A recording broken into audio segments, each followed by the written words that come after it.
Hi guys, a very good evening and welcome to Africa and Beyond Television Network. And we are hearing news that the war veterans have refused to take bribes from the Emmerson Mnangagwa faction. And they've cited that all they want is to have their balances be paid off, not these just little trinkets. So in Ulawayo, there are certain war veterans who were called, just a few of them, Vakaenda, and they collected them at $200 each. And the war veterans are saying they have their arrears, which they're supposed to be paid. They went to court, they won in courts, and they need to be paid their money, not these trinkets. And also, the war veterans have refused to be bribed because they're saying the economy of Zimbabwe has collapsed.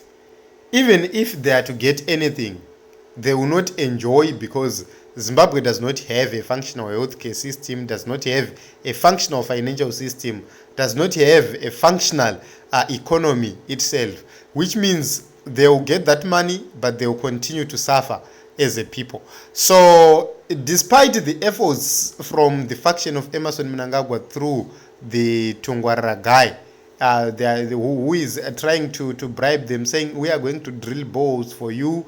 You know, some of them, they have expressed their concerns about having those balls in the midst of thousands and thousands of people who have been neglected. And also they've cited that there are several war veterans or people who participated in the liberation struggle who have not benefited anything, or who are not part and parcel of these programs, as these programs are only limited to a few individuals who became influential. So that is another point. Another point which has been raised is that these people have been promising them for a very long time. So there is no guarantee that these war veterans and their welfare will be remembered post Emmerson Mnangagwa if they are to give power to another person from the family of Emmerson Mnangagwa. So that is very, very important and very, very critical. It seems as if the war veterans, the majority of them, together with their leaders, they are against the 2030 agenda, and they are saying Zimbabwe ichirwirwa yakarwirwa munhu wese. It can't be an issue of the war veterans alone. It must be an issue of everyone, which means imapiwa mari asi vana venyu vanosara vasina zvikoro, mapiwa mari inoperaka, vana venyu vanosara vasina zvipatara, madzimai akazvitakura vachishaya kuti vopondera kupi. So this is great, and we hope and believe that the war veterans will continue to press on. The war veterans will continue to lead by example.